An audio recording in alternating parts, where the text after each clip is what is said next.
Odile, tu te présenteras. Odile a eu la gentillesse déjà l'année dernière de venir aux rencontres d'été de PEPS pour pouvoir présenter, pour pouvoir présenter sa lutte, parce que du coup Odile, t'es gilet jaune, t'es membre de PEPS et t'es aussi fondatrice et présidente de l'association Sociale, qui lutte depuis des années sur la question du handicap et du validisme. Et donc là, après l'atelier de l'année dernière, il s'agit cette fois-ci de faire un point, de voir où on en est dans cette lutte, et puis que tu nous expliques aussi les dernières avancées de la répression judiciaire et policière que tu as subies suite à tes actions et aux actions de ton association.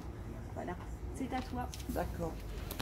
Donc en tout cas, merci à PEPS de m'avoir invité, qui est un mouvement dont je suis membre et dont j'apprécie effectivement l'ouverture à la fois sur l'écologie et le social, qui pour moi sont deux choses qui doivent être articulées.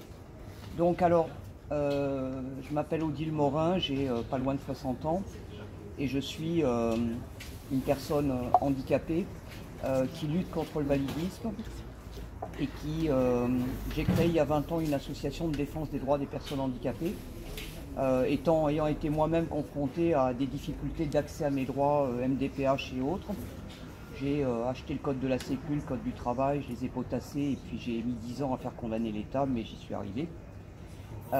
Mais après, j'ai aussi accompagné un certain nombre de personnes pendant une quinzaine d'années dans l'accès aux droits individuels, pour finir par me rendre compte qu'en fait, je ne faisais que écoper la mer à la petite cuillère et finalement conforter le système en lui permettant de ne pas trop craquer de partout. Et donc je me suis dit qu'on ne pouvait pas continuer à agir uniquement sur des situations individuelles, parce que même si c'est intéressant de faire jurisprudence, finalement la grande difficulté c'est de faire appliquer des jurisprudences. Les gens ne sont pas armés pour justement utiliser la voie du droit, qui est longue, difficile et tout ce qu'on veut. Et donc on s'est tourné avec mes camarades vers ce qu'on appelle l'action, la désobéissance civile non violente. Entre-temps, j'ai aussi mené des contentieux sur l'accessibilité, sur un certain nombre de sujets, puisque je dirais que je me suis formé de manière autodidacte. J'ai dû arrêter de travailler il y a plus de 25 ans, ce qui a été compliqué pour moi, avec des périodes difficiles sur le plan, je dirais, social. Et à partir de 2015, on a commencé 2014, notamment au moment où je dirais qu'il y avait eu en France différentes périodes. Il y avait eu 75, une première loi sur le handicap qui avait fixé un cadre sur l'accessibilité qui était pas mal, mais qui n'a jamais été appliqué. Et puis en 2005, une nouvelle loi où on reprenait tout à zéro et on réinventait la mayonnaise, mais sans se permettre d'appliquer davantage. Mais ça avait donné beaucoup d'espoir, parce que la loi de 2005 avait consacré le droit à compensation, c'est-à-dire le droit de bénéficier d'aides humaines, techniques et autres, qui permettent aux personnes finalement d'être à égalité avec les personnes valides. Ça, c'était la théorie. Dans la réalité, chacun sait que c'est pas aussi simple que ça, loin de là. Et puis il y a eu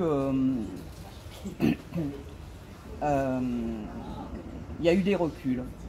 Premier gros recul, bon, il y a eu la tentative de Sarkozy de ne pas augmenter l'AAH, qui était minable, mais on a réussi à mettre la pression.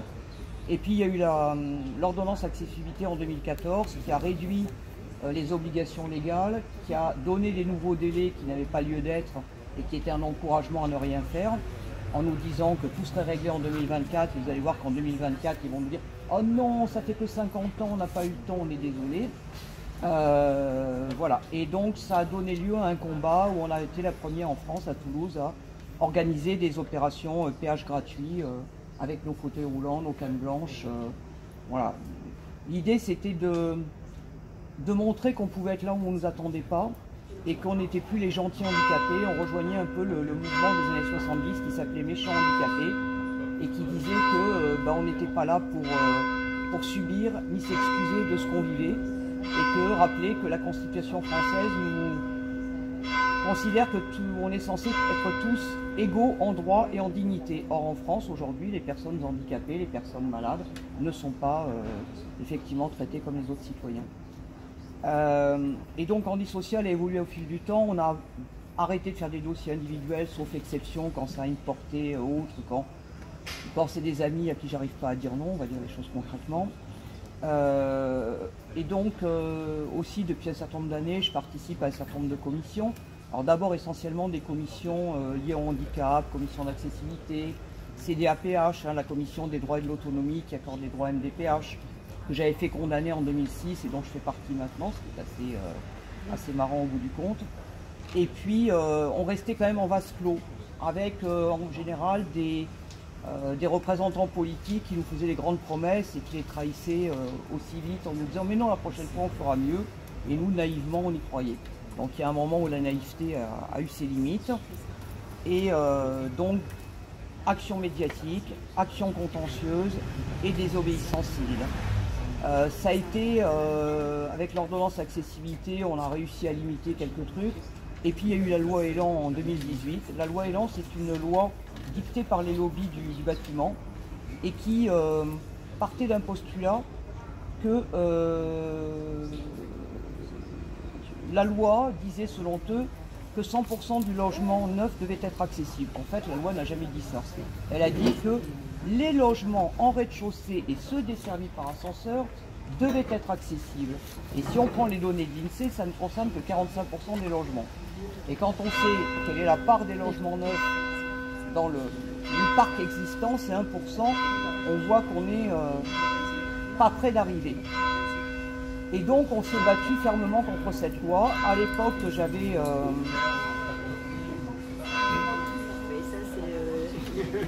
Bon, vive la laïcité quand même. Hein. Voilà. Non, donc il y avait eu l'ordonnance de 2014 qui avait été un grave recul. Ça avait été Hollande. Après, il y a eu effectivement Macron qui a voulu diviser par 10 la production de logements neufs accessibles. Donc c'était, alors même que, il faut savoir qu'aujourd'hui je siège dans des commissions qui ne sont pas spécifiquement liées au handicap. Par exemple, je suis au bureau de la conférence intercommunale du logement, qui est de Toulouse Métropole, qui est le rassemblement de différentes institutions et de représentants des usagers, qui décident des priorités et de l'orientation des priorités d'accès au logement social. Par exemple à Toulouse. Donc ça m'a permis d'obtenir par exemple que les personnes handicapées aient droit au FSL, parce qu'elles n'avaient pas droit avant à Toulouse, parce que la hache était trop importante, d'obtenir que les personnes handicapées soient catégorisées en rang 1 pour le logement. Et je suis en train de me battre maintenant pour que tous les logements accessibles, on a obligé Jean-Luc Moudin à organiser le recensement. C'est la deuxième ville de France seulement où on l'a obtenu, parce que les autres associations ne le demandent pas, tout simplement. Donc on l'a obligé à recenser, et maintenant je veux l'obliger à faire que tout logement classé comme accessible ne soit plus loué aux valides. Parce que c'est ça qui est dramatique, c'est qu'on n'a pas de logement accessible, et en plus on les loue aux valides. Donc on se tire une balle dans le pied régulièrement. Et il y a plein d'autres comme moi comme ça. Je suis aussi depuis 2013 conseillère du CESER, c'est le Conseil économique, environnemental, régional, social et régional. C'est en fait, on appelle ça c'est la deuxième assemblée régionale chargée d'émettre des avis sur les politiques régionales et qui est censée être une représentation de la société civile dans laquelle il n'y avait jamais eu aucun représentant de personnes handicapées. Donc je suis allé bousculer un petit peu ce gentil monde où normalement on fait beaucoup de politiquement correct, et c'est vrai que parfois quand je prends la parole à la tribune devant le préfet ou la présidente de région et que je dénonce les violences policières, effectivement je me fais huer par le MEDEF, mais je pense que ça a son utilité quand même. Voilà. Après donc depuis 2015, oui, et je suis aussi, parce que j'ai de multiples casquettes, c'est un petit peu fatigant par moment, mais je pense que tout a une cohérence d'ensemble. Je me suis aussi retrouvé élu sur la liste Archipel Citoyen. Alors Archipel Citoyen, c'est un mouvement municipaliste qui s'était créé 3-4 ans avant les municipales à Toulouse, et qui rassemblait essentiellement des personnes qui ne faisaient pas partie de l'organisation politique, mais aussi membres d'organisations de gauche, et qui a présenté une liste aux élections municipales avec une approche assez originale, puisqu'il y avait 3 types de candidatures, des candidatures classiques, comme dans n'importe quelle organisation politique, des personnes tirées au sort, et on a un des élus qui a été tiré au sort et qui est un type très chouette et c'est très intéressant. Tiré au sort parmi... Alors en fait, on a pris les listes électorales, on a tiré au sort 1000 noms comme ça, et on a envoyé des courriers, on a dit aux gens, voilà, on voudrait que vous soyez un de nos élus, venez nous rejoindre. Alors bien sûr, les 1000 n'ont pas répondu, mais on a eu quelques retours, et parmi ceux-là, donc effectivement, après il y a eu un ordonnancement. Et troisième catégorie de candidats, c'était des gens qui n'étaient pas candidats, qui étaient plébiscités. C'est-à-dire des personnes qui n'avaient pas dit je veux être candidat, mais qui simplement étaient appréciés des Toulousains ou d'un Toulousain en moins, puisque en fait sur le site d'Archipel, vous pouviez aller inscrire une personne de votre choix et dire bah, cette personne-là, j'aimerais bien qu'elle fasse partie de la liste d'Archipel. Et c'est ce qui m'est arrivé. C'est ce qui est assez marrant, c'est que je me suis trouvé à être plébiscité par 2 gilets jaunes, puisque oui aussi, excusez-moi, je parle dans tous les sens un peu, hein, mais il se trouve que après nos actions de désobéissance civile, hein, qui sont passées d'ailleurs par, on a bloqué l'Airbus, le convoi de l'Airbus de la 380, des ailes de 37 mètres, on les a retardées pendant 24 heures. On a eu 100 gendarmes mobiles qui nous couraient après pendant une soirée, c'était assez sympa. Bon, en tout cas, ça a permis de faire du bruit, hein. C'était pas si sympa que ça, mais en tout cas, voilà, c'était, enfin voilà, avec le recul, c'était sympa parce qu'il faut toujours essayer de positiver, mais voilà.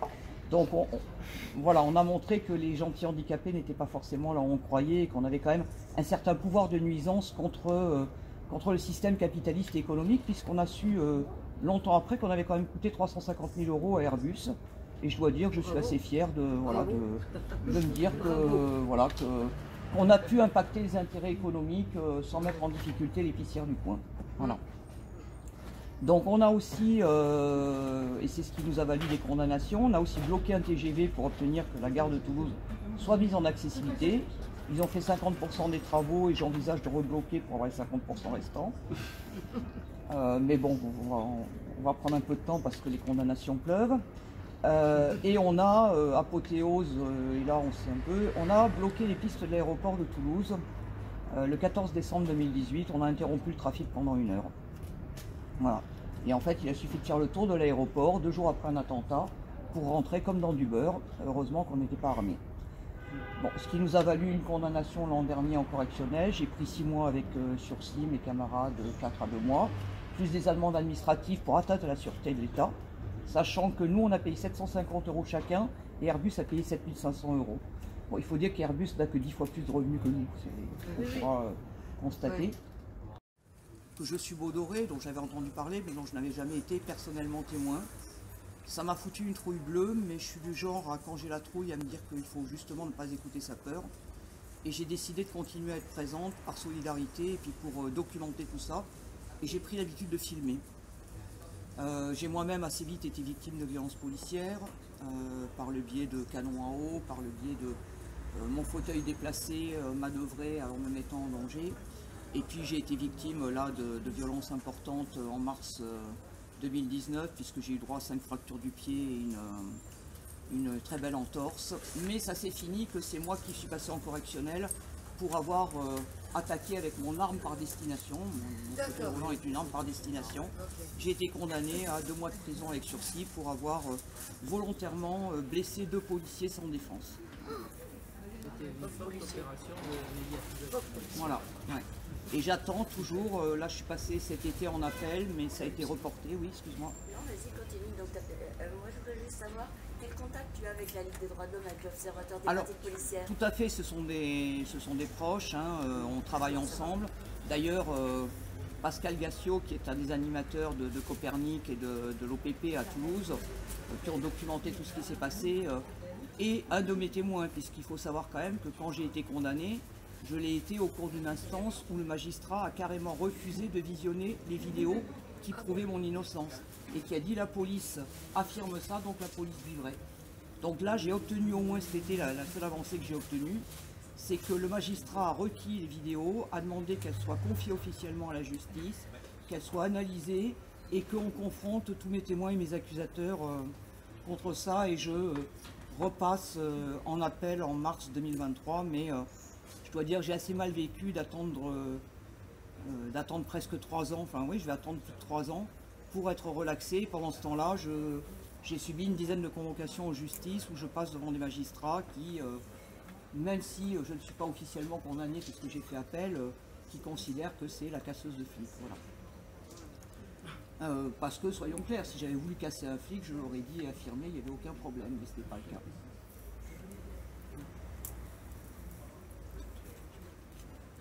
Et donc, pour en revenir au validisme, parce que vous voyez, en bon autiste, hein, je fais des petits chemins détournés.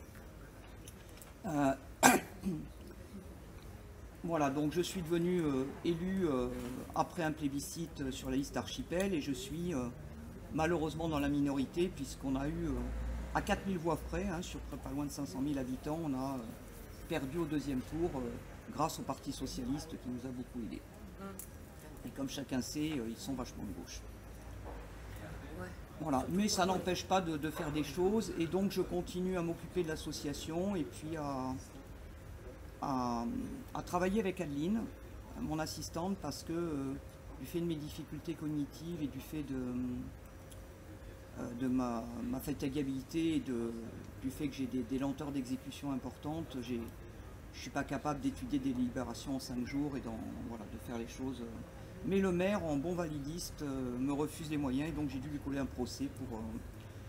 Mais là aussi, on va dire tout de suite, l'inégalité, c'est que si je n'avais pas eu des économies, j'aurais été une potiche au conseil municipal qui aurait été juste présente pour toucher la monnaie. Alors que c'est pas du tout enfin voilà, c'est pas ma manière d'envisager mon rôle d'élu. Alors le validisme, qu'est-ce que c'est? On parle aussi de capacitisme. C'est un ensemble de préjugés et de comportements discriminatoires à l'encontre des personnes handicapées. C'est la traduction d'un terme anglo-saxon, anglo-américain, ableisme, qui se traduit alors soit par validisme, soit par capacitisme, et qui désigne en fait un jugement porté sur les personnes handicapées en fonction de l'écart à une norme qui serait une norme valide. Parce qu'en effet, la capacité, qu'elle soit physique, intellectuelle, sensorielle, émotionnelle, constituerait ce qui permet à l'individu d'être indépendant, utile à la société et performant. Et dans un idéal social qui est fondé sur la performance et la croissance, et ceci plus en termes de production et de marché qu'en termes de qualité de vie, et de réalisation personnelle et collective ou de bonheur, l'individu dit capable représente l'idéal. Et plus il développe de capacités, plus il est performant, plus il est utile, et plus il est conforme à la norme souhaitée, et donc plus il bénéficie de privilèges. Et à l'inverse, l'individu qui est moins capable, enfin considéré comme moins capable ou incapable de réaliser telle ou telle action de manière indépendante, se voit disqualifié et stigmatisé. C'est donc un système une forme de discrimination qui est basée sur un système de valeurs qui considère certaines caractéristiques du corps et de l'esprit essentielles pour vivre une vie épanouie, et ça part du principe que la qualité de vie des personnes handicapées doit être faible. Et dans le validisme, comme dans le racisme, comme dans l'homophobie, comme dans d'autres formes d'oppression, le groupe social dominant considère sa propre image comme étant le modèle selon lequel devrait être, rejetant et ignorant les autres, les considérant comme inférieurs, pas normaux ou inaptes. Et donc les personnes handicapées, dans ce cas-là, sont considérées comme des versions, je dirais, amoindries des personnes valides. Et puis il y a une deuxième facette du validisme, hein, qui consiste soit à prêter des vertus, des qualités extraordinaires aux personnes handicapées, vous voyez, tel sportif, qui est la leçon de vie de toute la population, ou alors à être la personne misérable. En fait, on n'est jamais un individu avec ses forces et faiblesses comme n'importe quel autre individu finalement. Voilà. Et ça, ce sont deux facettes complémentaires, hein, qui amènent à essentialiser les personnes handicapées. Alors pourquoi il a fallu créer un terme? Pourquoi il a fallu parler de validisme? Parce que le problème des idées validistes, c'est qu'elles sont particulièrement redoutables, parce qu'elles apparaissent souvent comme des évidences. Elles passent pour des choses naturelles. Et du coup, ça les rend très très difficiles en fait, et difficiles à identifier. Et difficiles à remettre en cause aussi. Parce qu'en fait, il n'y a pas de lien naturel entre le fait d'avoir un handicap et le fait qu'on ne puisse pas aller à l'école, accéder à l'emploi, avoir une vie amoureuse, épanouie. Voilà. Et si on rencontre toutes ces difficultés, c'est parce que ces difficultés, elles existent dans la société. C'est lié à un problème d'organisation de la société et d'organisation sociale. Et ça peut se changer. Donc il faut arrêter de naturaliser la question du handicap et penser qu'il y a effectivement des leviers. Et précision importante, la lutte contre le validisme, ce n'est pas la lutte contre les valides. C'est une lutte contre un système de pensée, contre un fonctionnement qui est très ancré dans nos sociétés et qui est souvent très inconscient aussi. Voilà. Et je crois qu'il est important aussi de parler d'intersectionnalité. Je pense que PEPS est un mouvement qui s'intéresse à cette question. C'est quoi l'intersectionnalité? Alors, je ne suis pas la meilleure spécialiste, hein. J'ai des camarades qui vont certainement me dire « Odile, non, c'est pas bien, t'as pas bien parlé ». On pourra peut-être mettre après la vidéo ou quelque chose, les liens vers un certain nombre d'associations, vers toutes les organisations de lutte contre le validisme qui m'ont beaucoup appris, hein, puisque je ne suis pas celle qui a traduit ce mouvement en France. Disons, je pense que j'ai aidé à le populariser, mais j'ai des camarades qui sont bien meilleurs que moi sur le plan conceptuel et qui sont des chercheurs, des chercheuses et qui sont extrêmement intéressants à lire et que je vous inviterai vraiment à aller voir. L'intersectionnalité, c'est en fait l'idée que les systèmes d'oppression se cumulent et ne sont pas... c'est-à-dire que c'est pas la même chose, on va être clair, hein, d'être blanc, valide, mâle, que d'être arabe, noir, handicapé, homosexuel et peut-être albinos. Voilà. Hein, c'est-à-dire que les choses se cumulent et ont des effets cumulatifs qui font qu'on ne peut pas traiter les oppressions et les mettre toutes sur le même plan. Il ne s'agit pas de les hiérarchiser, parce que c'est aussi une des problématiques qui se posent en France aujourd'hui, c'est qu'il y a encore une hiérarchisation des discriminations, et notamment, moi je fais partie de ceux qui râlent souvent sur beaucoup de textes militants, on va parler d'homophobie, de sexisme, de racisme, mais à chaque fois on va oublier le validisme. Alors que ça n'a pas à être mis plus ou moins, mais c'est aussi un système d'oppression bien présent et qu'il faut absolument déconstruire. Peut-être qu'on peut s'arrêter là. Oui, peut-être déjà s'il y a des questions, oui, parce qu'il ne faut pas hésiter à m'interrompre aussi. À tout ce que tu as dit, donc merci pour la richesse de ton témoignage. Peut-être, voilà, si vous avez des questions, puis ensuite, moi j'en aurai quelques-unes. Peut-être d'abord sur le validisme.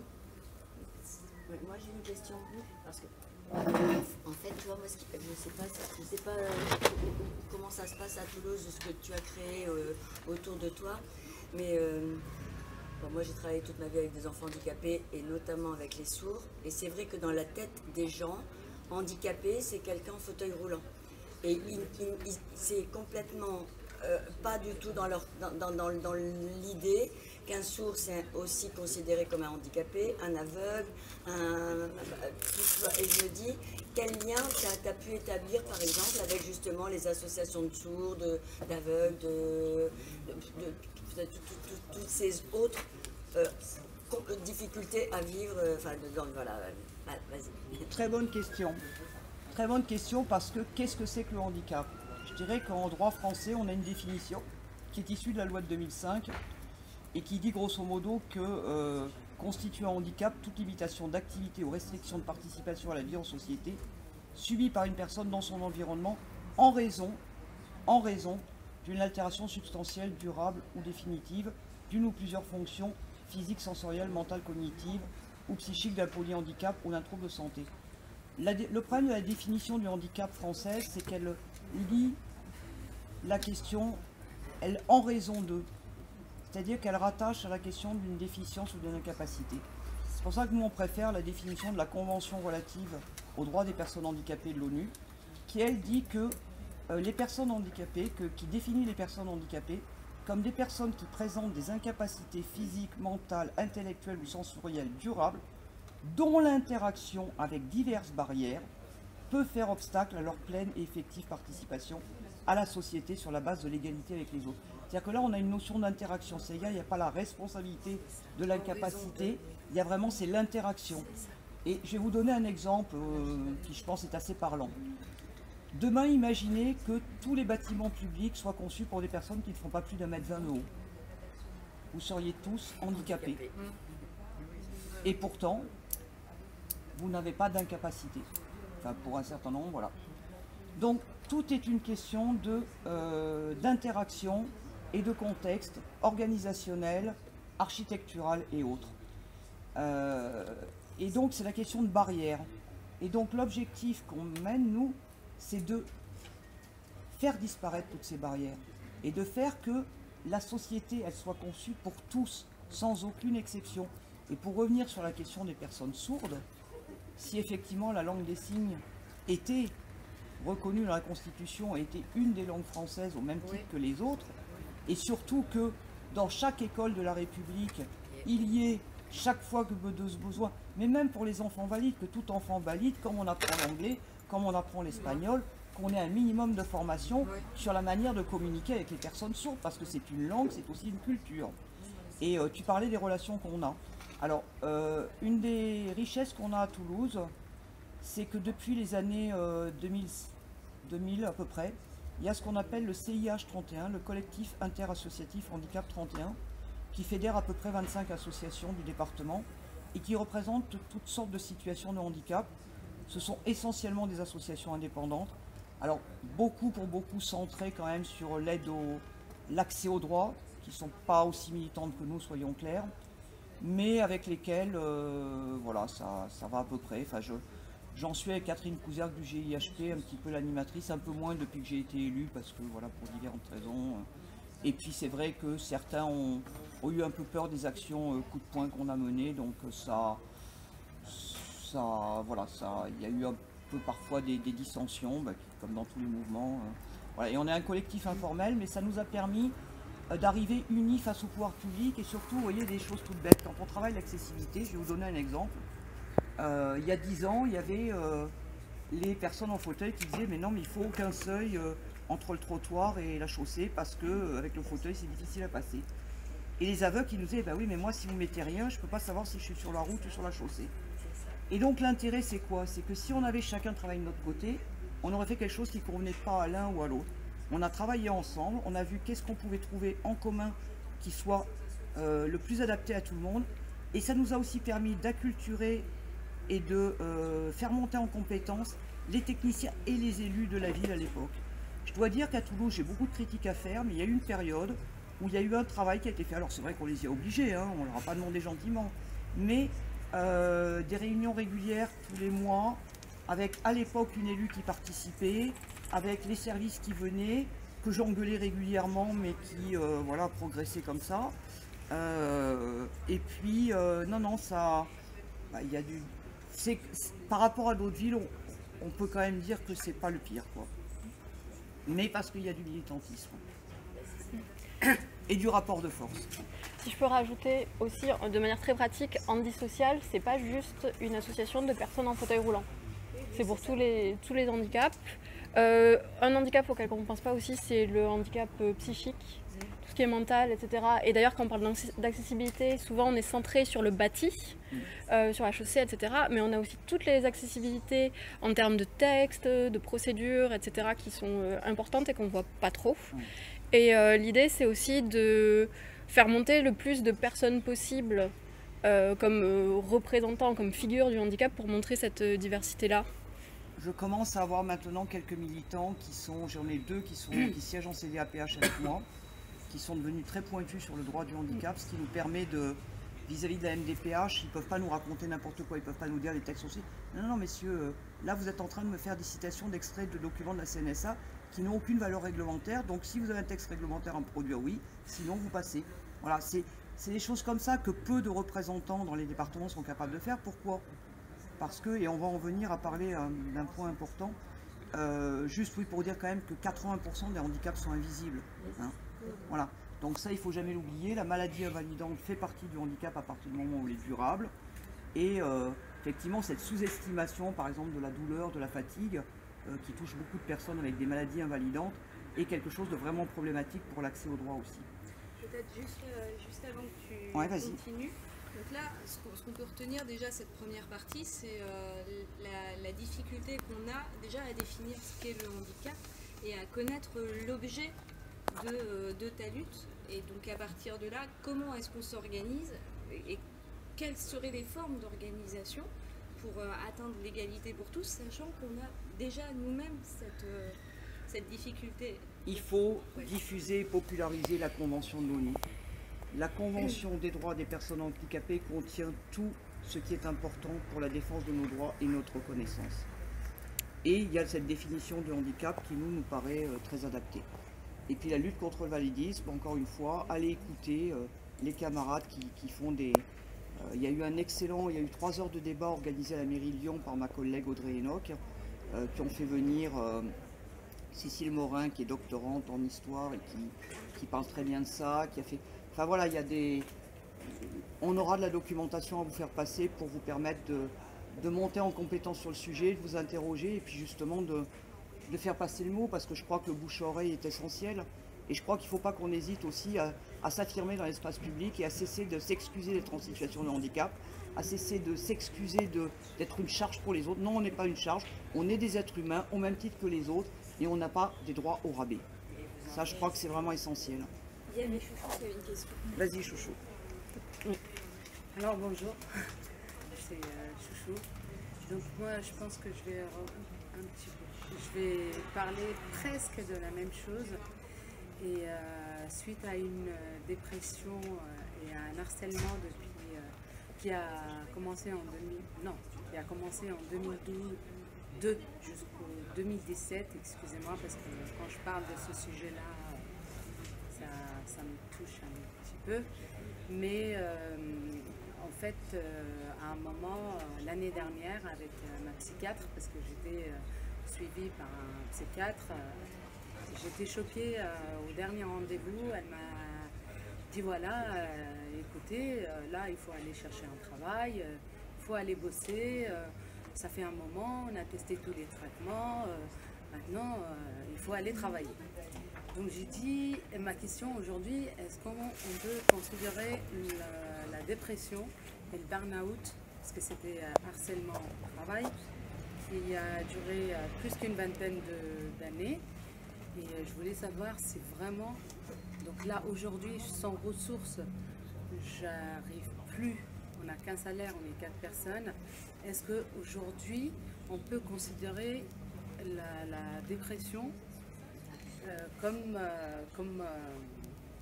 une personne invalide? C'est très simple, à partir du moment où ça a des conséquences dans ta vie quotidienne, que ce soit dans ta vie personnelle, dans ta vie professionnelle, dans tes interactions avec les autres, dans tes humeurs, c'est un handicap. Alors après, c'est un handicap qui peut être plus ou moins lourd, mais voilà. Alors moi, je vais répondre, vous me permettre de prendre la parole, comme je suis avocat en droit du travail. Alors, est-ce que, là tu parles des réseaux sociaux qui, en fin de compte, depuis des années, n'arrêtent pas d'infiltrer les entreprises, c'est un vrai fléau. Par contre, le handicap, à considérer que c'est un handicap, peut être considéré comme une maladie professionnelle. Alors, oui, en fait, ce qu'il faut que tu fasses, une demande auprès de ton médecin traitant, en fait, qui déclare cette maladie professionnelle auprès de la CPAM compétente où tu habites. Alors ensuite, quelles peuvent être les suites? Le problème, c'est que c'est pas considéré. Alors, pour qu'il y ait une maladie professionnelle, il existe des textes réglementaires, ce qu'on appelle un tableau, qui liste les maladies professionnelles comme l'amiante, etc., etc. Pour vous donner un exemple. Mais il y a une réforme il y a quelques années. Certes, les risques psychosociaux ne peuvent être considérés en fait comme une maladie professionnelle au titre de ce tableau, puisque cette maladie n'est pas répertoriée. En revanche, ce que font les caisses primaires d'assurance maladie, elles consultent ce qu'on appelle le comité régional de reconnaissance des maladies professionnelles, qui donne son avis, soit favorable, soit défavorable. Et dès lors que tu obtiens en fait l'avis favorable de cette comité, la caisse primaire d'assurance maladie va considérer que tu es en maladie professionnelle. Alors ensuite, éventuellement tu toucheras une pension d'invalidité. Une rente. Une rente. C'est vraiment une rente très très minime, puisque généralement ces comités de reconnaissance de maladie professionnelle fixent un taux.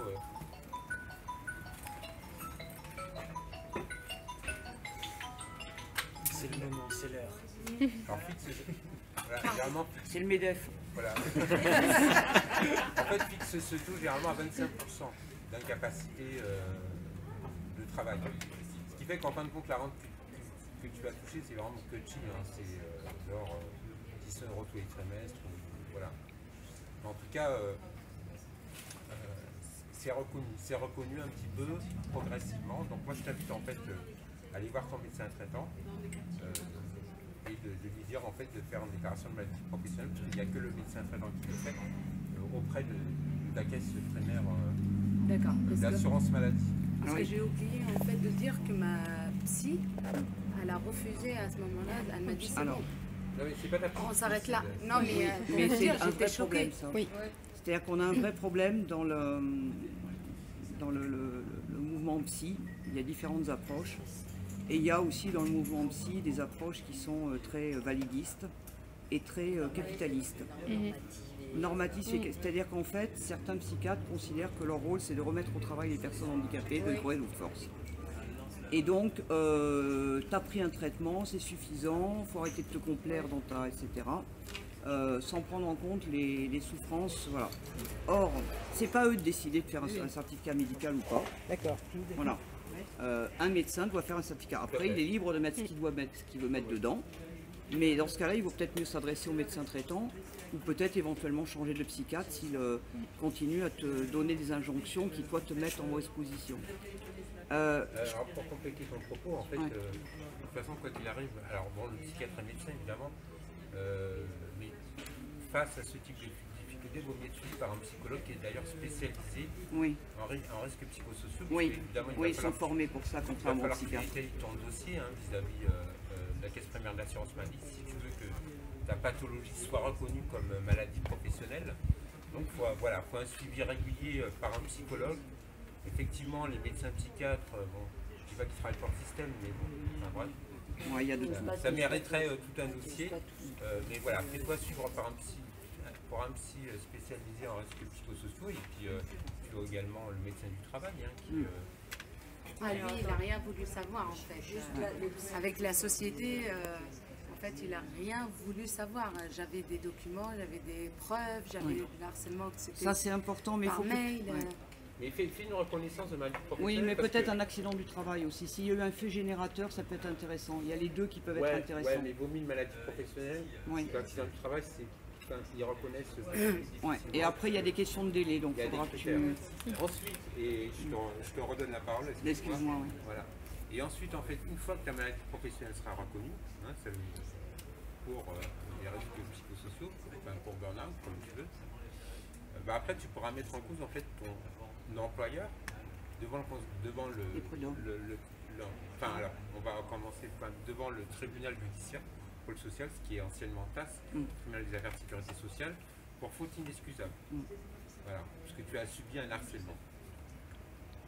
Parce que si en fait la caisse primaire d'assurance maladie reconnaît ta maladie professionnelle, de facto, elle reconnaît que tu as subi un harcèlement, parce que tu as étayé ton dossier avec des mails, des témoignages, des attestations, plus les certificats médicaux traditionnels.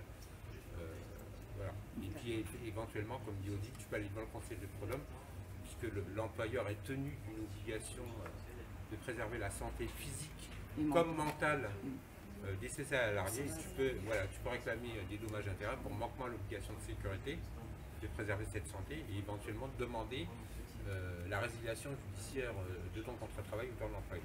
Voilà. Mais fais déjà la démarche auprès de ton médecin traitant. Merci. Et au-delà de ta situation individuelle, ce que je trouve intéressant, et que je n'ai pas cité tout à l'heure, c'est la question du capitalisme et du néolibéralisme. Il y a un lien étroit entre la question du validisme et le capitalisme. C'est-à-dire que si on est dans un système qui veut un individu normé, c'est pour avoir un système productif. Et pourquoi avoir un système productif? Pour avoir un système qui est rentable à court terme pour les actionnaires. Et ça, donc, ça pose la question, c'est-à-dire que quand des gens me disent, par exemple, que la question du droit des personnes handicapées n'est ni de gauche ni de droite, quand un certain nombre d'organisations nous disent non, mais nous on discute avec le FN, nous on discute... Non, c'est une question profondément de gauche. Mais par contre, on a un vrai problème en France, c'est que la gauche ne s'est toujours pas emparée de cette question-là. Et que la gauche est défaillante sur la question des droits humains appliqués aux personnes handicapées, comme si nous étions une catégorie de population à part, qui ne justifiait pas, qu'on essentialise, et à qui finalement on renvoie la fatalité médicale, considérant que c'est une fatalité et que ce n'est pas un système organisé de discrimination. Et c'est en ça que c'est une question qui est fondamentalement politique, parce qu'elle interroge notre rapport au travail et le rapport des êtres vivants entre eux, quoi.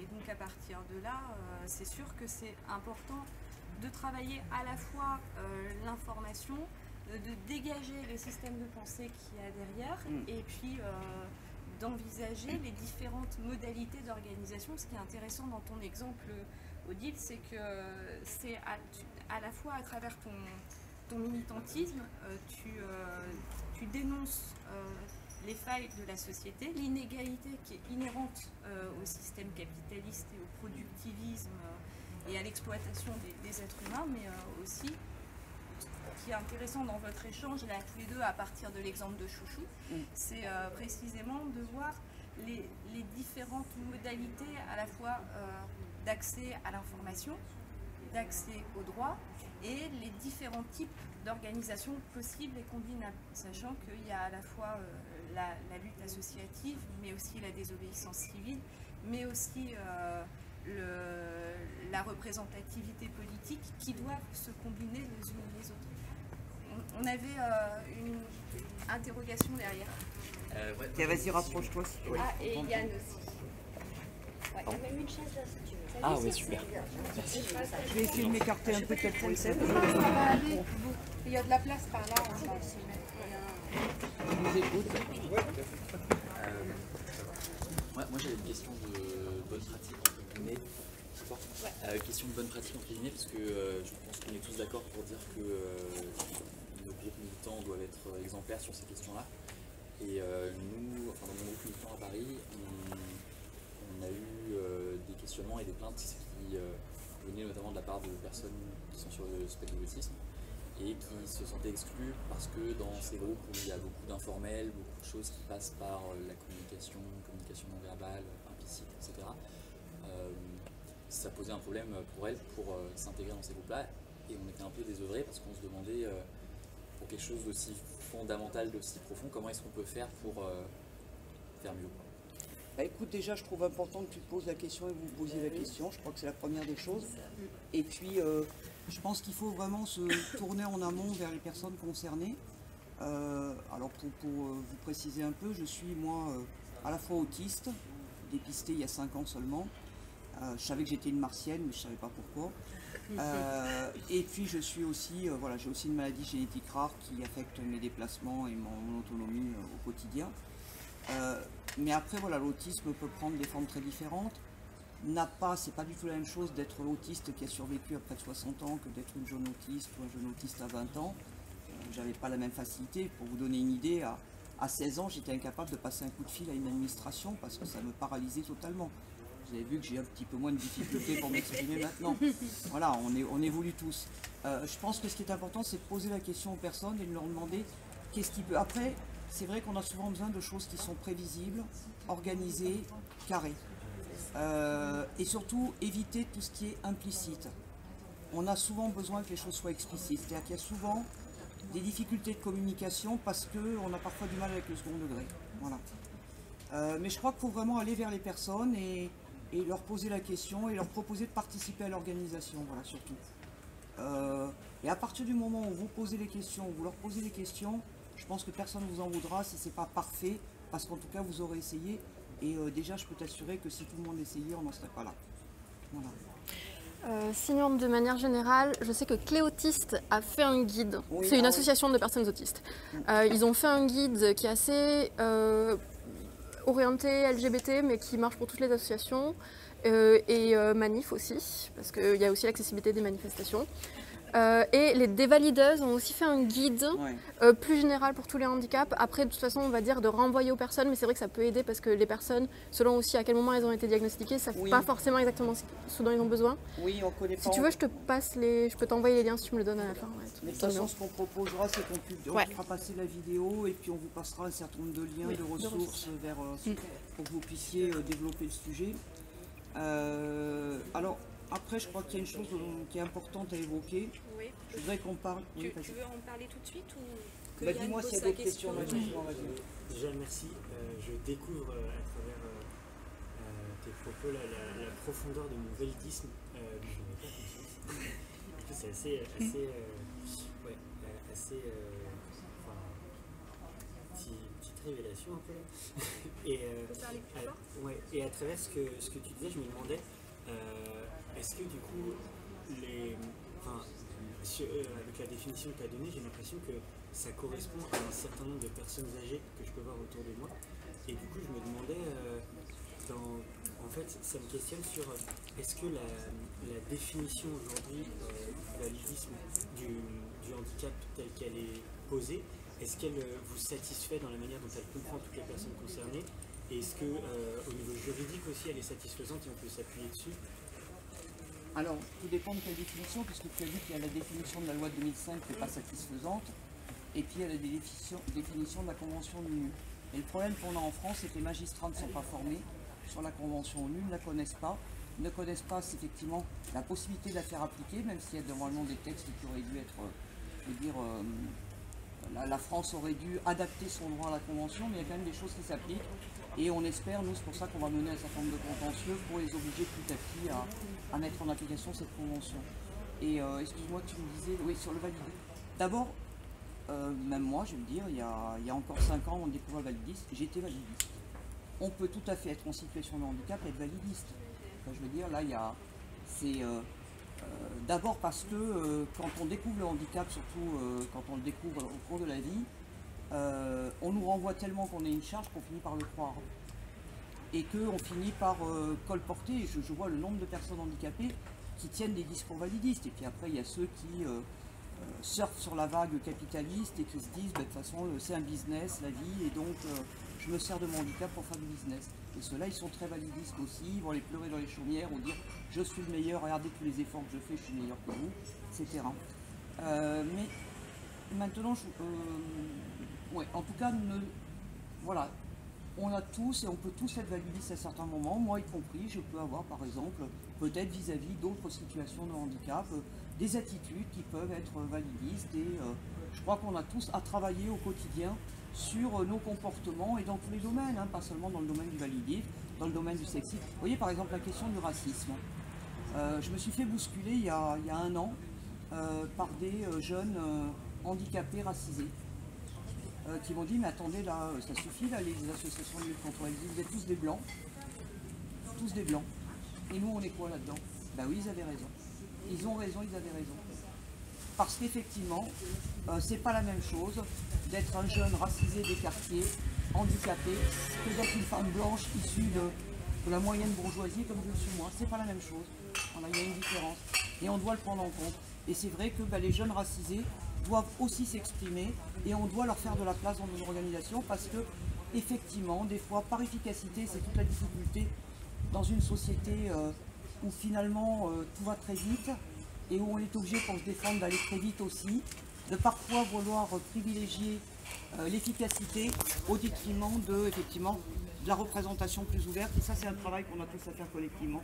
Donc moi j'invite, on a nous au niveau de l'handisocial bien sûr des personnes racisées, mais on a besoin effectivement que de plus en plus de jeunes, y compris voilà, parce qu'il n'y a pas la question d'être racisé, il y a aussi la question de l'origine sociale, de l'éducation, de la confiance qu'on a pu développer dans son enfance, dans son parcours scolaire, etc. Donc j'invite vraiment tous ceux qui sont concernés par le handicap, quel que soit ce qu'ils ont vécu, à nous rejoindre parce que c'est cette richesse-là qui fera de nous effectivement un groupe performant. Après, je voudrais aborder 2 choses qui sont essentielles pour moi, puisqu'on parlait de quelles sont les perspectives. Comment est-ce qu'on peut changer la donne? Il y a aujourd'hui, c'est l'analyse que je fais, mais je ne suis pas la seule, un des obstacles majeurs à l'évolution du droit et à l'évolution du comportement vis-à-vis des personnes handicapées, c'est la question de la représentation et c'est la question des organisations gestionnaires. Je m'explique. C'est quoi les organisations gestionnaires? Ce sont des associations qu'on connaît, ça peut être l'APF, ça peut être l'ADAP, ça peut être l'UNAPI, ça peut être la PAJH.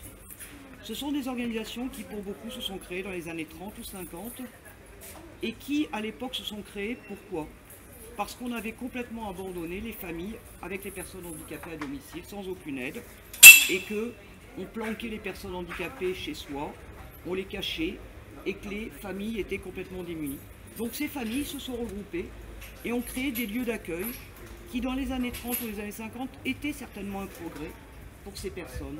Simplement, ces organisations sont devenues des grosses machines et personne n'a jamais remis en cause leur parole prépondérante.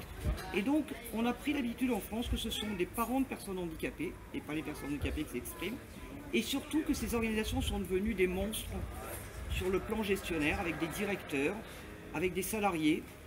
Et ce sont ces organisations qui aujourd'hui font la pluie et le beau temps, et ça arrange les pouvoirs publics. C'est-à-dire que c'est pas innocent si en France la représentation, elle est organisée comment la représentation des personnes handicapées en France? Il y a ce qu'on appelle le CNCPH, Conseil national consultatif des personnes handicapées, dans lequel siègent des organisations syndicales qui n'ont aucun lien avec le handicap, dans lequel siègent des organisations patronales, dans lequel siègent des représentants de l'État, dans lequel siègent des représentants des collectivités, et dans lequel siègent à 95% des organisations gestionnaires. Et tous ces gens-là sont censés émettre des avis qui ne sont pas impératifs, hein, donc des avis consultatifs, sur tous les textes qui sont sur le handicap.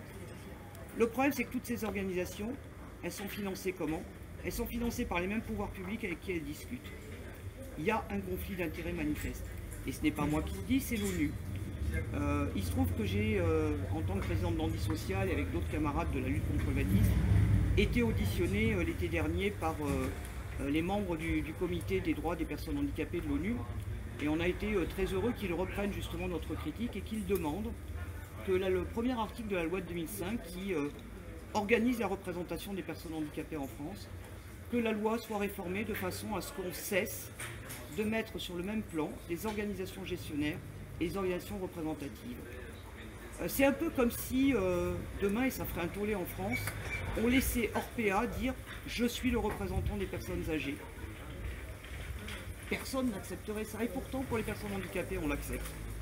Et là, encore une fois, il ne s'agit pas d'empêcher les organisations gestionnaires de s'exprimer, mais elles doivent s'exprimer en tant qu'organisation patronale, dans le cadre des négociations patronales, et en tant que voilà, organisation qui gère des salariés.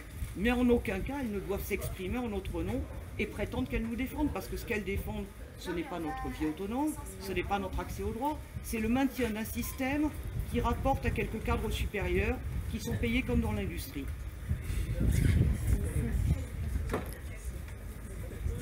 Oui, puis ça pose aussi la question de la représentativité, où les minorités, entre guillemets, mais toutes les minorités, ont tendance à être invisibilisées au profit de représentants qui ne sont pas nécessairement les premiers concernés.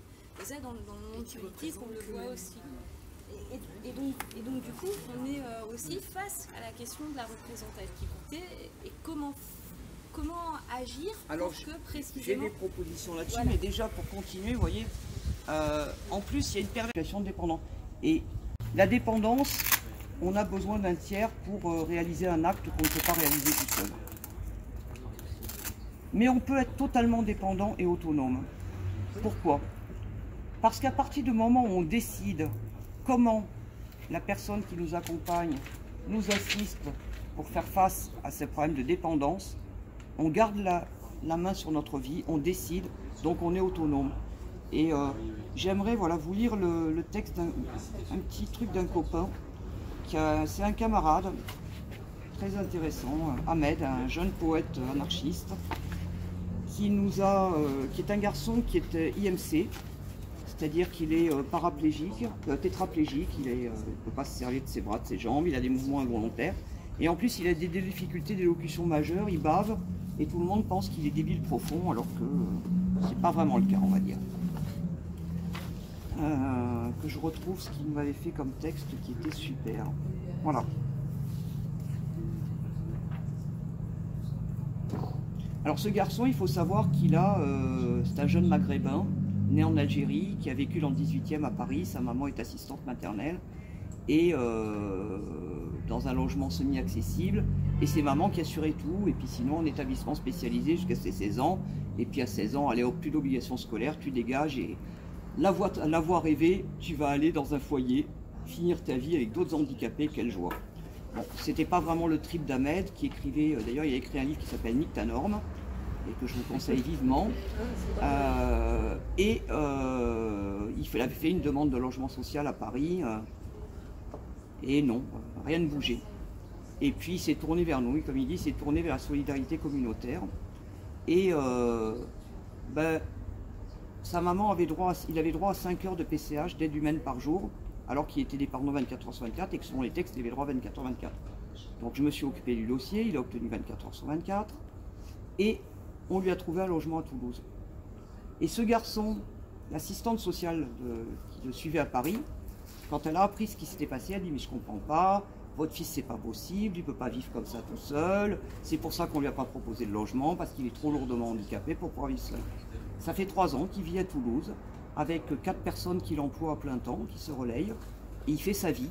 Et les derniers problèmes qu'il a eu, c'est une petite anecdote, c'est un garçon qui aime bien sortir, hein, comme beaucoup de jeunes finalement, et un soir, il était minuit passé, il rentre, il n'avait pas voulu que son auxiliaire accompagne, donc il était tout seul dans la rue avec son fauteuil, et puis il croise une bande de gens qui s'inquiètent de trouver un handicapé tout seul comme ça dans la rue, non mais qu'est-ce qu'il fout là?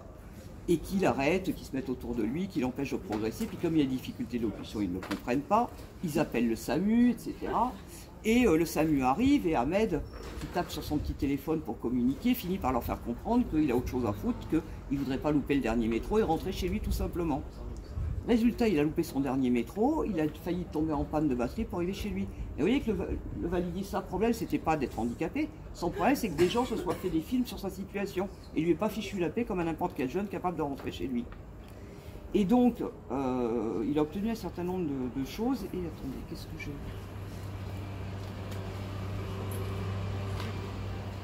Alors, où est-ce qu'il m'a mis ça?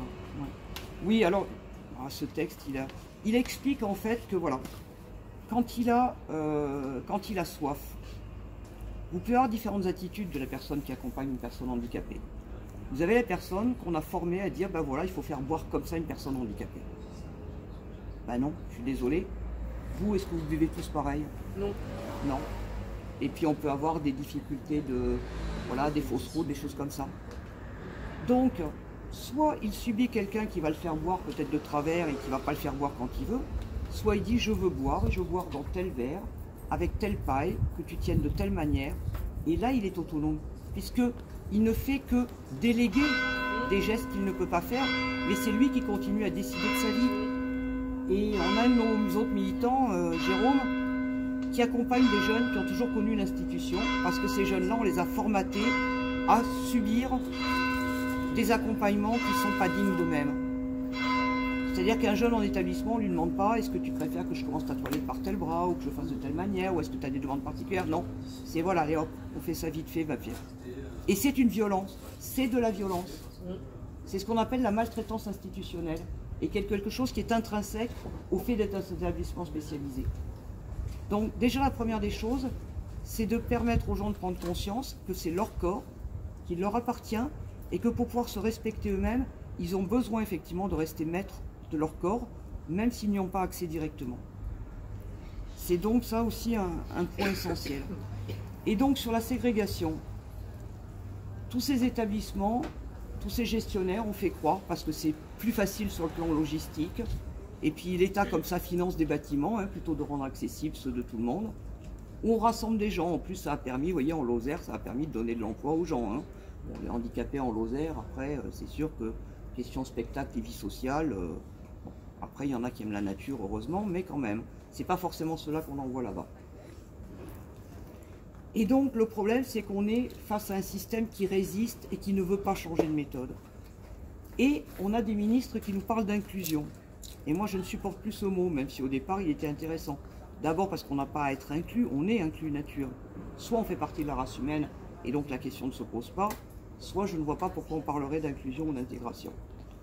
Mais surtout, on a... Je perds le fil. On a donc des établissements. Et maintenant, ils nous disent l'inclusion va créer des services. Et c'est là toute la perversité et toute la... du système capitaliste. Qu'en fait, ce qu'on nous vend sous le terme d'inclusion, ce n'est pas de l'inclusion.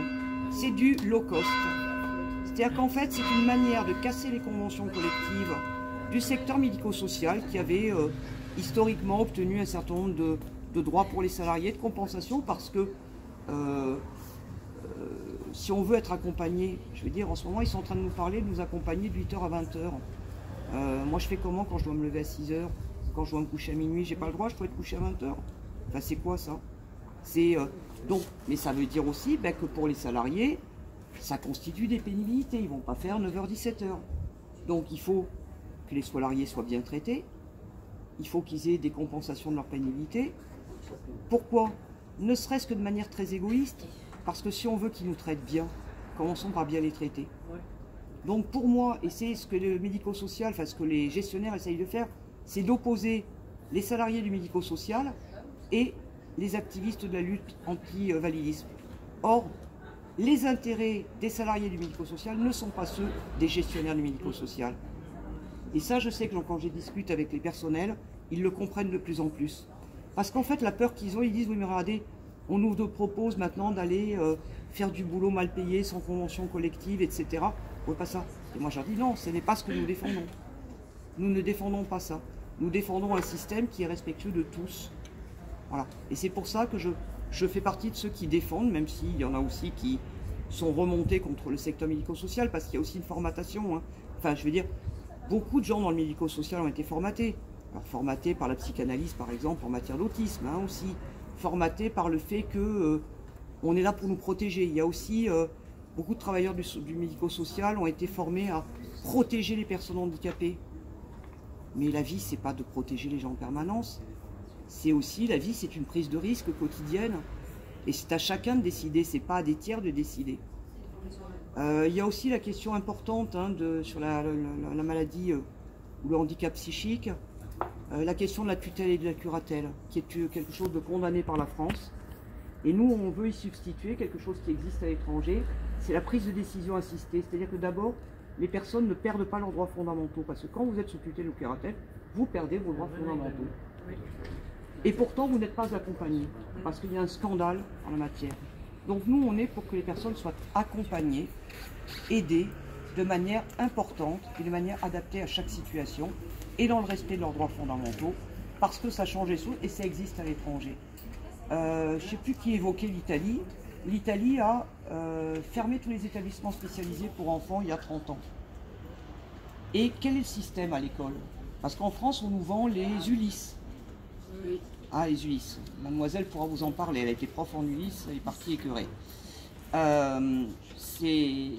Les Ulysse, ça reste de la ségrégation. Alors, c'est plus de la ségrégation dans l'établissement spécialisé à la campagne, c'est de la ségrégation dans l'école. Alors, c'est sûr que demain, on ne va pas fermer demain les Ulysse et ouvrir parce que on a plusieurs problèmes. On a des enseignants, maîtres d'école et autres, qui ne sont pas formés au handicap, qui n'ont pas eu d'obligation pour ceux qui sont en exercice et qui sont mal formés. Donc déjà, il faut leur faire comprendre et leur apprendre à utiliser des pédagogies adaptées à tous les enfants, ce qui d'ailleurs sera un bien pour tous les gamins et pas seulement pour les gamins handicapés. Le système italien, tant qu'il fonctionnait, hein, parce qu'il y a maintenant des gros problèmes budgétaires, c'était tous les établissements spécialisés pour enfants fermés. L'enfant était inscrit dans l'école de son quartier et chaque fois qu'il y avait un seul enfant handicapé dans la classe, il y avait un deuxième enseignant, en plus de l'enseignant classique qui était formé au handicap, un deuxième enseignant spécialisé. Et il y avait éventuellement une AVS pour tenir le stylo, pour tout ça. Voilà. Donc, c'est a priori nous ce qu'on défend en France. Et donc, il y aura une période de transition.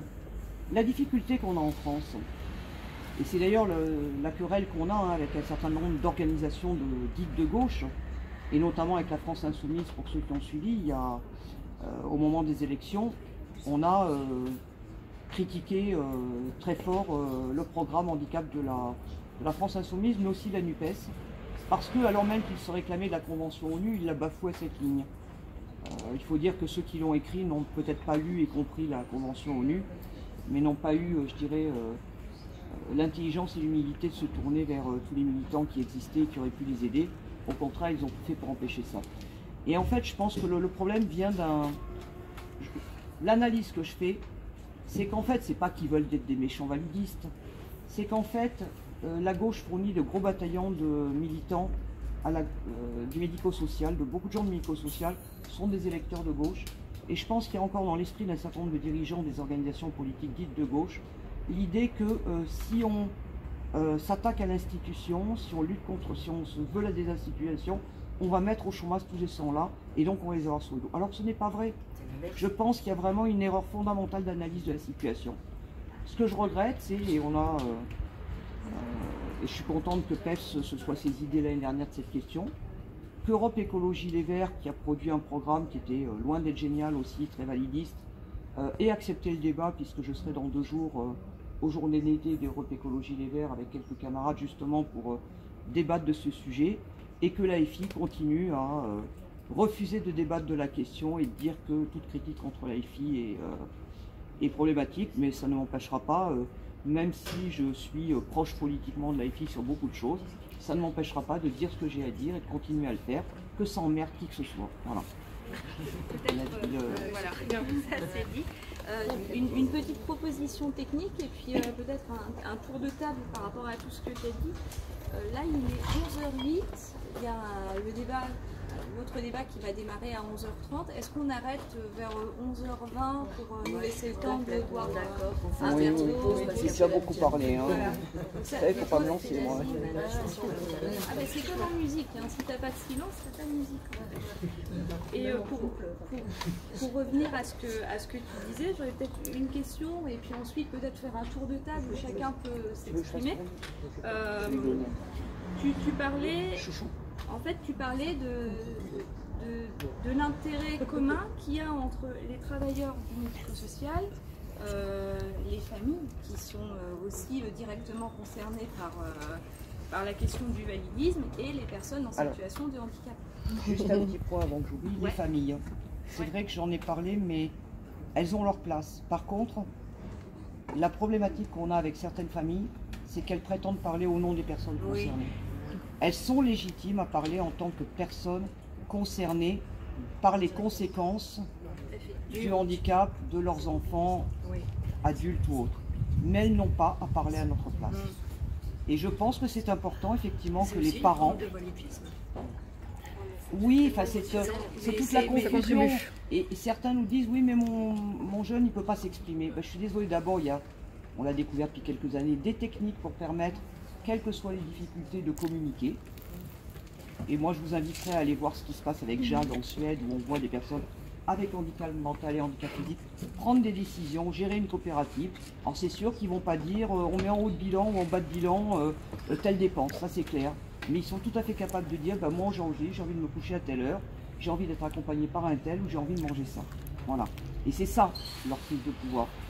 Et l'idée, moi ce que je veux, c'est qu'on me permette aux gens de développer leur pouvoir d'agir. Est-ce que tu penses est-ce qu'il y a déjà eu des initiatives où on peut envisager de faire une initiative commune ou alors à PEPS, c'est la 3e fois que tu interviens, une fois en Zoom et 2 fois en présentiel aux rencontres d'été, on avait envisagé d'ouvrir un réseau d'action militant.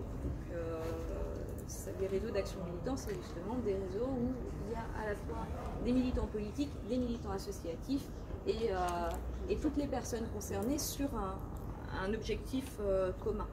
Et donc que là, ce réseau d'action militant puisse à la fois traiter des travailleurs du médico-social, peut-être à travers le réseau éco-syndical, et en lien avec ton association et les militants de la lutte contre le validisme. Oui, parce que je suis une petite composante, il y a plein de collectifs très intéressants qui n'étaient pas disponibles pour venir.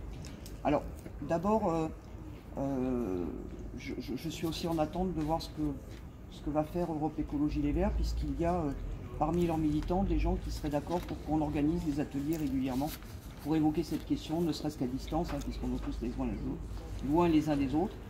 Je pense que ça pourrait s'articuler avec, tout à fait avec PEPS, et que plus ce sera ouvert, mieux ce sera.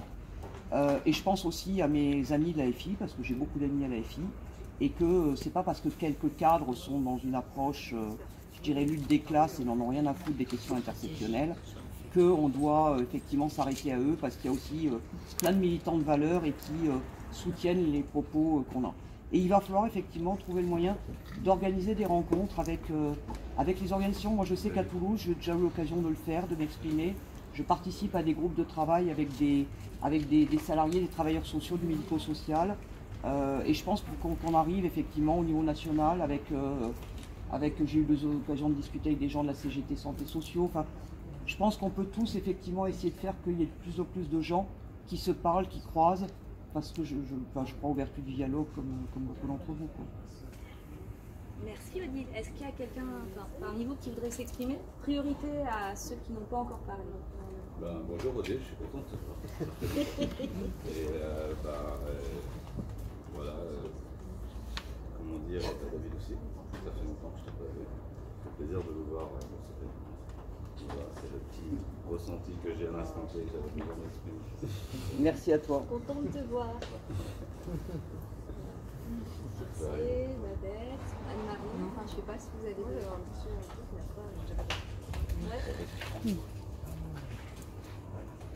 Merci. Juste une question slash remarque. Mais merci beaucoup pour ton intervention, c'était hyper intéressant. Et oui, pardon. Moi je trouve ça hyper...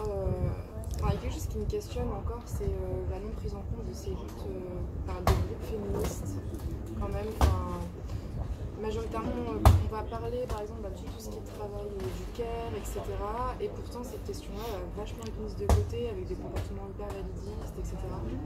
Et je me demande en fait comment faire changer ces groupes qui prennent en compte effectivement le fait qu'il n'y ait pas d'opposition fondamentale entre travailleurs médico-sociaux et personnes handicapées.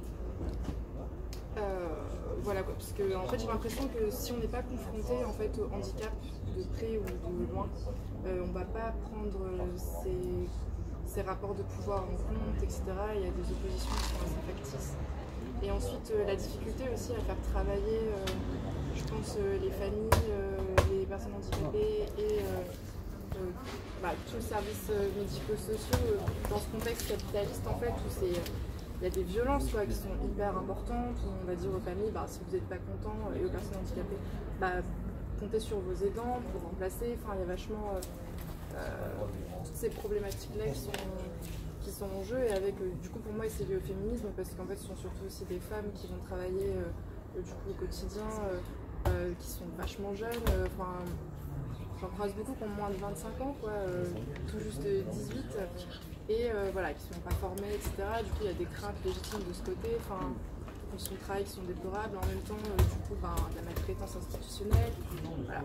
Et du coup, c'était pour voir, je sais pas comment les groupes féministes peuvent prendre en compte ces questions. Je pense qu'il y a différents axes. D'abord, je pense que chacun d'entre nous, il faut qu'on parle du validisme. Il faut que ça devienne un sujet normal dans l'espace public, c'est-à-dire qu'il faut que ça devienne un réflexe, que quand on cite des discriminations, des oppressions, on n'oublie plus le validisme. Je crois que ça commence par là. Et puis ça, dans nos pratiques quotidiennes, c'est-à-dire que ceux qui sont dans les mouvements féministes, je pense qu'il faut les interpeller aussi là-dessus. Les interpeller en leur faisant remonter les informations et en leur disant bien qu'on ne peut pas hiérarchiser les discriminations. Et que le croisement qu'il y a entre les discriminations est essentiel pour comprendre les enjeux.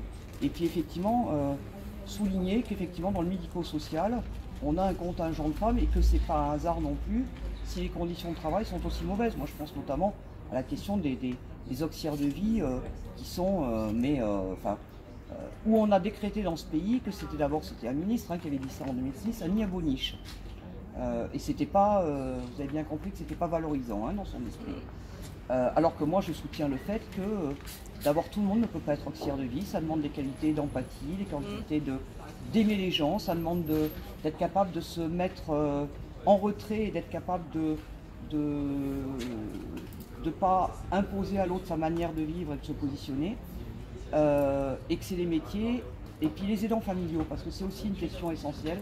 C'est vrai qu'on fait des grandes campagnes sur les aidants familiaux, le droit et répit, il faut arrêter. Le rôle d'un aidant familial n'est pas d'être un professionnel. Je plaide pour que tout le monde en France ait accès à tous les aidants professionnels dont il a besoin, de façon à ce que les personnes, les familles, retrouvent leur position de famille. Le rôle d'une famille, c'est d'être aimante, c'est d'être présente, c'est d'assurer l'éducation, c'est pas de faire la toilette, c'est pas de faire à manger, c'est pas de gérer le quotidien, des transports, de ceci, de cela.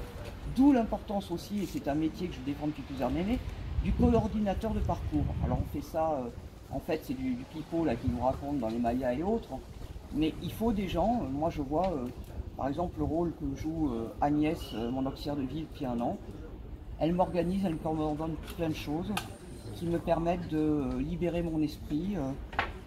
Toi aussi, Adeline, avec la manière dont tu m'aides à m'organiser dans mon travail, c'est des choses qui sont essentielles pour moi et sans lesquelles je serais incapable d'abord de vous tenir ce discours un peu cohérent et d'avancer dans mes pratiques et dans beaucoup de choses. Donc il faut qu'on cesse de considérer qu'il est normal qu'une fille lave son père, que ce soit elle qui l'amène chez le médecin, que ce soit la mère qui amène le gamin à la rééducation. L'école, toutes les écoles, moi je me bats à Toulouse pour que tous les locaux scolaires aient des salles pour pouvoir faire de la rééducation, psychomotricité, ergothérapeute, kiné. Voilà. Le personnel aussi, parce qu'on n'en est pas là. Hein. Et le personnel, voilà. C'est tout. Si vous pouvez arrêter avec le ballon, peut-être permettre à l'enfant d'aller jouer ailleurs. Merci. On comprend que cet enfant ait envie de jouer, mais peut-être qu'il peut le faire ailleurs. On a bientôt fini. Voilà. Non, je crois qu'il faut vraiment que, et surtout qu'on s'exprime, et surtout que les personnes handicapées et leurs proches sortent de la honte. C'est-à-dire qu'il y a aussi un message qui est renvoyé aux aidants familiaux, et je pense que tu pourras en parler, c'est finalement, vous êtes un mauvais parent si vous n'êtes pas aidant familial. Et j'en parle d'autant plus que je ne suis pas seulement une personne handicapée, j'ai aussi été aidant familial. Parce que quand j'avais 14 ans, on a découvert que ma mère avait une maladie de Parkinson, elle est morte 10 ans plus tard. Et que j'ai dû l'aider, la conduire au travail, lui faire des aspirations trachéales parce que les infirmières le faisaient trop vite, lui faisaient mal, etc. Et encore, j'ai été une petite aidante familiale, hein, c'est surtout mon père qui a porté ça. Mais bon, ça a créé des complications entre eux aussi. Et voilà, c'est quelque chose qui n'est pas normal, qu'on demande à quelqu'un d'être autre chose qu'un parent, aimant, soucieux de son proche. Parce que c'est toute une économie parallèle. Vous savez combien est rétribué l'aidant familial par la PCH? 3 € de l'heure. C'est une aumône. Et en plus, si vous êtes au RSA, au début du RSA. Au début du RSA, ça c'est bon. Voilà. Donc les pauvres, bah non, les pauvres, il faudrait quand même pas exagérer quand même, hein, des droits, non mais vous rêvez. Non, mais il faut le déclarer aussi. C'est pour ça que ceux au RSA, mais encore, voilà. Tout a été organisé, en fait, on est dans un système libéral qui fait que ceux qui ont le potentiel éducatif, intellectuel, social, ceux qui savent se débattre avec les textes, arrivent à peu près à faire valoir leurs droits. Et puis il y a la très grande majorité qui vit des conditions indignes dans ce pays. Et moi je considère, et c'est pour ça aussi que je considère que j'ai une responsabilité à m'exprimer, je fais partie de ceux qui s'en sortent bien, même si je l'ai payé cher et voilà, je me suis battu pour. Mais j'ai eu la possibilité de me battre. C'est-à-dire que ce serait trop facile de dire qu'il suffirait que tout le monde fasse comme moi. Non, ce n'est pas vrai. Non. Voilà. Aujourd'hui, par exemple, j'ai un véhicule. Pendant 10 ans, j'ai dépendu de Mobibus. Mobibus, c'est quoi? C'est ce système de transport maltraitant de Toulouse.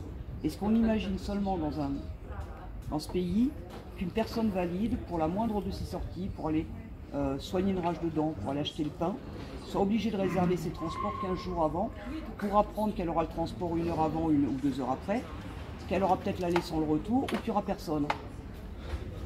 Voilà. Parce que c'est ça la réalité. Et il n'y a pas qu'à Toulouse. Donc j'ai cru que j'allais les flinguer, hein. Vous voyez, pourtant je ne suis pas violente, mais des fois, en penser, ça fait quand même du bien. Ouais, puis le Voilà. week-end, il n'y a pas de permanence aussi. Enfin, Marseille, jusqu'à ce qu'il y ait avec le bus ce week-end, s'il y a un problème, bah, vous avez personne. Ah ben de toute façon, oui, s'il y a une urgence, si imagine ton fauteuil électrique tombe en panne en pleine rue, ben, nous on a vu des gens dormir dans la rue sur leur fauteuil. Ça ne dérange pas nos autorités publiques. Et comment j'ai obtenu le véhicule? Encore une fois, par ma connaissance du droit. Et c'est là qu'on va voir le niveau de perversité de ceux qui nous gouvernent. Puisque j'ai d'abord, il faut rendre à César ce qui est à César, c'est l'ANPIM, une association nationale qui s'est inquiétée du fait qu'il y avait... Il faut dire que quand il y a eu la loi de 2005, ils ont fait un truc un peu pervers, un arbitrage financier entre les collectivités et l'État. Au lieu de dire il y a la PCH qui couvre tout, et vous faites une demande de PCH et ça paye vos aides humaines, vos aides techniques, votre fauteuil, votre aménagement de logement. Non, non. PCH qui paye 75% et le fonds départemental de compensation qui devait payer le reste. Et il ne devait rester à la charge de la personne qui avait besoin d'aide qu'un montant qui ne soit pas supérieur à 10% de ses ressources. C'était pas tout à fait conforme, mais c'était acceptable. Sauf que le décret n'est jamais sorti. Le décret déjà avait sorti à cause de la soi-disant crise de 2008. Et Vincent, le président de l'Empire, m'a attaqué 3 fois l'État là-dessus. Il a fait condamner 3 fois devant le Conseil d'État le Premier ministre. Simplement, l'État a été condamné à payer 3 000 € à l'association chaque mois. Ils ont considéré que ça leur coûtait moins cher que d'aider toutes les personnes handicapées de France. Donc c'est resté en l'état. Et moi, en 2017, parce que j'ai la chance d'avoir quelques économies, ce qui n'est pas le cas de beaucoup de mes pairs, j'ai pu acheter un véhicule d'occasion. J'ai réussi à négocier, parce que je m'y connais en voiture, l'aménagement du véhicule, non pas sur un véhicule neuf, mais sur un véhicule d'occasion. J'ai réussi à négocier le tarif. Voilà, j'ai une certaine, je dirais, capacité de conviction et de connaissance aussi dans le domaine automobile qui m'ont aidé. Et puis surtout, je me suis dit, je vais faire le coup de poker, je vais leur demander de financer. Ils m'ont dit non, non. Il y en avait pour 60 000 €. Ils m'ont dit non, non, vous aurez 10 000 € au total. Et j'ai dit, mais non, mais la loi, ceci, de là. Voilà, et donc si vous ne le faites pas, je vous ferai un procès. Et comme ils savaient que je l'avais déjà fait et que j'avais déjà gagné, ils ont un peu plus réfléchi peut-être qu'avec d'autres personnes. Et donc en fait, j'ai acheté le véhicule en me disant de toute façon c'est l'opportunité. Si je n'ai pas le financement, je pourrais le revendre parce que ça se revend bien ces véhicules. Je tente le coup de poker. Et finalement ils ont financé, il manquait 20% au lieu de 10%. Quoi. Et après, qu'est-ce que j'ai fait? Parce que je voulais ne pas être la seule à bénéficier de ça. J'ai attaqué la Première ministre en disant maintenant vous allez payer le reste pour faire jurisprudence. Qu'est-ce qu'ils ont fait? Ils ont changé la loi. Enfin, ils ont tenté une première fois en 2018 de changer la loi. Alors c'est assez marrant parce que c'est le député Bertha, député du Vaucluse, je crois, qui a sa maman qui a 80 ou 90 balais et qui bénéficiait pas de certains droits, donc il a fait une loi sur mesure pour sa maman. Ça s'appelle l'amour filial. Et à cette occasion-là, le gouvernement lui a glissé dans l'oreille, parce que la loi s'appelait loi d'amélioration de la PCH. Que pour améliorer la PCH, ben, on allait dire que l'aide serait limitée aux fonds disponibles. Voilà. Et donc on a fait, alors l'APF à l'époque a soutenu le truc, hein, en bon défenseur des personnes handicapées. On leur a expliqué qu'on allait mettre sur la place publique leur engagement sincère dans l'intérêt des personnes handicapées, donc ils ont compris que médiatiquement ça serait peut-être un peu compliqué. Et donc ça s'est arrêté là. Et puis le 6 mars 2020... La PCF, c'est... la PCA. C'est le monstre gestionnaire dont tu parlais? Alors l'APF, l'Association des Paralysés de France, oui c'est le monstre gestionnaire. Soi-disant 26 000 adhérents, mais personne n'a été vérifié. Je pense qu'il compte les donateurs dans l'eau. Et 13 000 salariés. Et un PDG qui gagne 10 000 € par mois, vous savez c'est dur le niveau social. Voilà. Et donc, ils ont ressorti en catimini la loi le 6 mars 2020 et je ne l'ai découverte qu'en 2021. Et donc, ils ont rajouté, alors parce qu'ils nous expliquaient qu'en fait, la loi n'était pas applicable, alors que le Conseil d'État avait dit le contraire, hein, mais bon. Et que donc, il fallait la modifier et que pour qu'elle soit applicable, il fallait mettre dans la limite des budgets disponibles. On avait bien compris que c'était ça l'essentiel. Donc, ça veut dire que comme il n'y a pas d'obligation d'abonder les fonds, ça veut dire que chaque département continue à faire comme depuis 15 ans et dire bah écoutez, vous voulez un fauteuil roulant? Allez faire un crowdfunding, ça marchera très bien. Si vous avez un jeune gamin mignon, ça ira. Par contre, s'il était un peu boutonneux, vieux, ce sera peut-être moins efficace, mais tant pis, c'est la société, vive le capitalisme. Merci Odile. Voilà. Et juste oui, pour finir, ils ont sorti un décret parce qu'ils nous ont annoncé qu'ils déconjugalisaient la hache. Oui. Alors, je pense qu'on aura l'occasion d'en reparler parce que le principe avec ces gens-là, c'est que de toute façon, quand ils prennent quelque part, quand ils donnent quelque chose, ils l'ont pris ailleurs. Donc ils vont nous le reprendre ailleurs.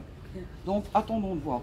Mais maintenant qu'ils ont déconjugalisé la hache, ils ont conjugalisé la PCH avec un décret du mois d'avril qui dit maintenant que, alors que la loi était claire et disait que c'était les ressources nettes personnelles qui étaient prises en compte, ben, ils prennent en compte les ressources du conjoint. Donc Andy Social vient de saisir la Première ministre et lui a demandé d'annuler le décret.